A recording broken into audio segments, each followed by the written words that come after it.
Hello dear students, good morning to all of you.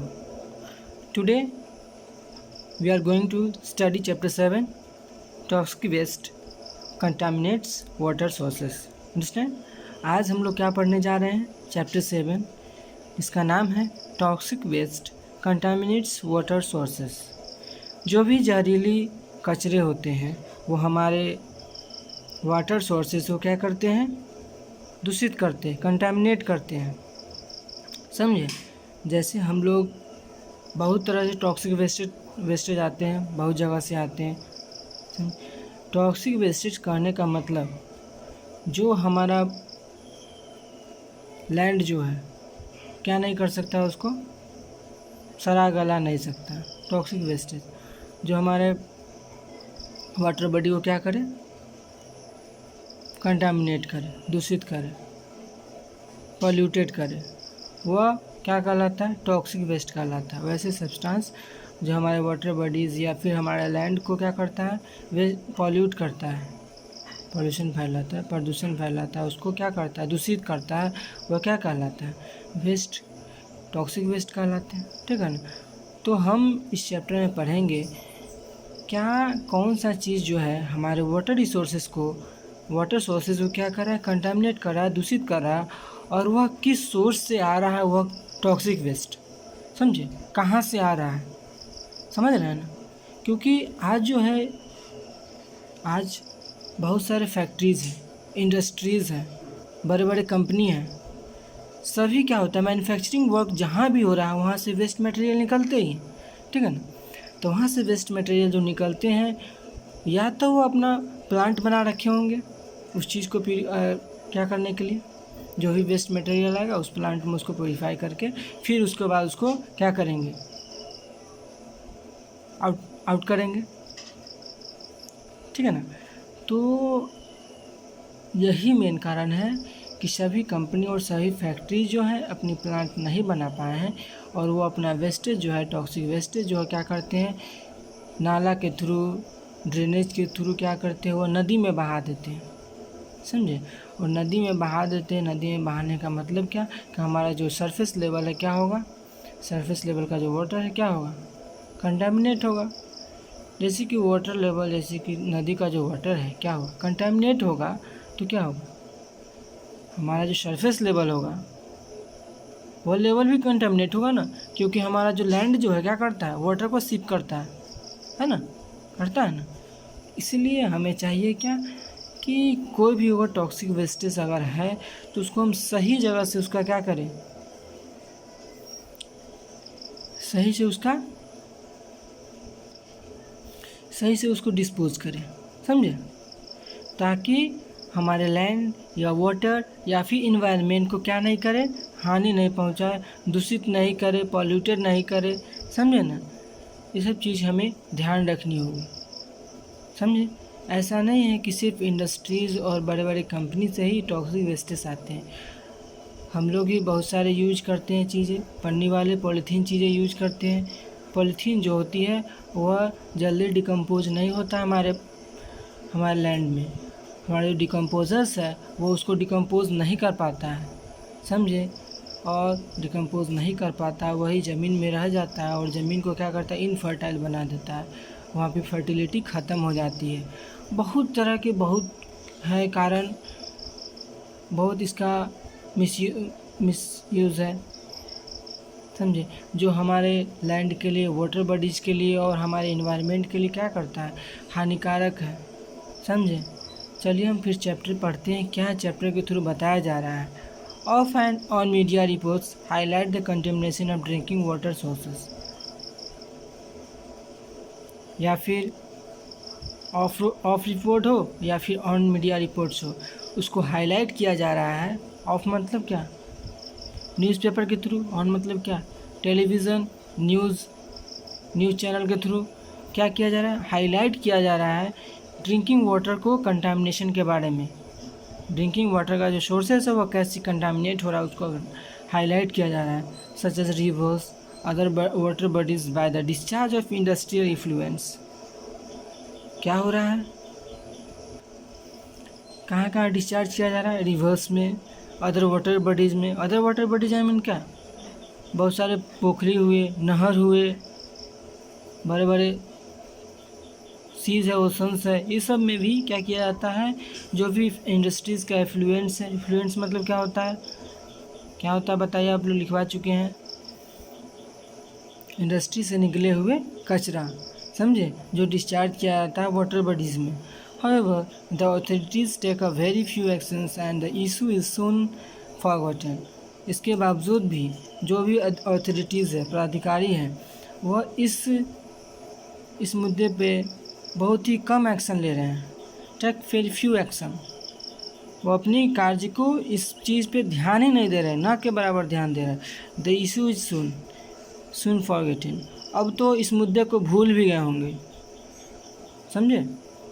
A comprehensive action plan to fight the menace is still awaited. एक विस्तार रूप में action plan करना होगा इस खतरा से क्या करने के लिए, लड़ने के लिए, जो आज तक हम उस चीज़ का इंतज़ार कर रहे हैं। जो हमारे जो भी पदाधिकारी हैं वो वाटर बॉडीज़ के कंटामिनेशन के बारे में ध्यान नहीं दे रहे हैं, ठीक है ना। When the pollution level assume deadly dimensions, residents approach the media and even move the high court, but the authorities concerned come up with only ad hoc solutions which provide only temporary respite. तो media के through एक क्या किया जा रहा है, इस pollution level को बहुत ही डेडली डायमेंशन में, बहुत ही बुरी तरह के घातक माना जा रहा है, समझे। जो हमारे निवासी जो हैं उसको क्या कर रहे हैं, मीडिया के थ्रू वह पहुंच रहे हैं हाई कोर्ट तक भी इस चीज़ को लेकर। लेकिन अथॉरिटीज़ जो है, जो ही पदाधिकारी हैं, वो अपने एक टेम्प्ररी एक्शन के साथ, टेम्प्ररी सॉल्यूशन के साथ क्या हो रहे हैं, पहुंच रहे हैं और अपनी बात को रख दे रहे हैं, वहाँ पे ख़त्म कर रहे हैं, समझ रहे हैं ना। और कुछ हमें तत्काल के लिए राहत पहुंचा दे रहे हैं, जो कि यह हमारे लिए और हमारे इन्वायरमेंट के लिए बहुत ही क्या है, हानिकारक है ना। अब हमारा वाटर बॉडीज ही सही नहीं रहेगा, हमारा लैंड बॉडीज ही सही नहीं होगा, लैंड बॉडीज़ और हमारा इन्वायरमेंट ही सही नहीं होगा तो हम कैसे सरवाइव कर पाएंगे, है ना। तो ज़रूरी है कि क्या, सबसे पहले क्या ज़रूरी है कि हमारा वाटर बॉडीज़, हमारा इन्वायरमेंट क्लीन एंड हेल्दी रहे, साफ और स्वस्थ रहे, तभी तो हम स्वस्थ रहेंगे ना। तो वही बात हो रहा है कि लोग जो है मीडिया के थ्रू हाई कोर्ट तक पहुंच रहे हैं, लेकिन अथॉरिटीज़ जो हैं, जो भी पदाधिकारी हैं, वह एक टेम्पररी एक्शन के साथ वह अपनी कुछ राहत दे रहे हैं लोगों को। There has been comprehensive study to assess loss of human life, समझे। There has been no comprehensive study, यहाँ पर किसी भी प्रकार की विस्तार से स्टडी नहीं किया जा रहा है कि ह्यूमन के लाइफ पे क्या असर होने वाला है इस चीज़ का। And damage cause to the environment by water pollution, और इस वाटर पॉल्यूशन के कारण हमारा इन्वायरमेंट कितना डैमेज होने वाला है। The treatment of toxic wastage is expensive, है एक्सपेंसिव तो है ही। टॉक्सिक वाटर को क्या करना, ट्रीटमेंट करना तो बहुत एक्सपेंसिव है ना। तो हम ट्रीटमेंट करने के अलावा क्यों नहीं हम उस चीज़ पे ही रोक लगा दे कि हमें ट्रीटमेंट करना ही नहीं पड़े वाटर को, है ना। जैसे कि हम क्या हुआ, हम लोग नाले में हुआ कचरा फेंक देते घर का निकाल कर नाले में, वो क्या करता है, इंडस्ट्री से कचरा फेंक देता है नाला में, सही बात नहीं ना। वाटर के साथ टॉक्सिक वेस्टेज गया, अब कितना प्यूरीफाई करेगा हमारा जो लैंड का जो फिल्टर है, हमारे लैंड में ही फिल्टर है, तभी तो हम वाटर जो मिलता है, क्लीन वाटर मिलता है, ड्रिंकिंग वाटर लेवल तक कुछ और लेवल जाते, जो भी है लेवल डिवाइड किया गया है किस लेवल पर कैसा पानी है, ठीक है ना। तो ऐसा तो नहीं है कि मेरा जो नेचुरल फ़िल्टर है हमारा लैंड का, वो इतना फिल्टर नहीं कर पाएगा, फ़िल्टर ना कितना कीजिएगा फ़िल्टर। इसलिए हमें क्या है ज़रूरी कि हम जो भी कचरा निकलता है उसको अलग करें, उसको अलग रखें, बायोडिग्रेडेबल, नॉन बायोडिग्रेडेबल, समझते हैं। बायोडिग्रेडेबल जो होता है वो हमारे ज़मीन में क्या होता है, डिकम्पोज हो जाता है। नॉन बायोडिग्रेडेबल जो चीज़ डिकम्पोज नहीं होता है उस चीज़ को हमें क्या करना चाहिए, सही से रखना चाहिए, या फिर से उसे सेल कर देना चाहिए कबाड़ी में, फिर वह ट्रीटमेंट में चला जाएगा अपना, फिर से दूसरा उसमें बन जाएगा सामान जो भी होगा। Water availability in Punjab has been on the decline in the recent years as is clear from the falling water table. तत्काल ही में क्या हुआ है, पंजाब के वाटर का अवेलेबिलिटी जो हुआ है वो कम होने लगा है, समझे ना, कम हो रहा है। और यह क्लियर है कि वह वाटर टेबल के गिरने के कारण हो रहा है। Worst thing is that the quality of water is deteriorating. और सबसे बुरी बात यह है कि जो वाटर का जो क्वालिटी है, गुण है, अच्छाई है, वह क्या हो रहा है, ख़त्म होते जा रहा है, बिगड़ते जा रहा है। The cost of extracting underground water is rising steeply as the shallow water is becoming unfit for human consumption. A study of the क्या हो रहा है कि जो अंडरग्राउंड वाटर को एक्सट्रैक्ट करने का कोस्ट जो हो रहा है बहुत तेज़ी गति में बढ़ रहा है, जैसे कि shallow water is becoming unfit for human consumption. जैसे कि जो खारा पानी जो होता है वो हमारे ह्यूमन के कंजम्पशन के लिए बहुत ही क्या होता है, हानिकारक होता है, अनफिट होता है। Study by the Punjab pollution control board has revealed that 95% of the underground water in the Nangal village near Ludhiana has been contaminated.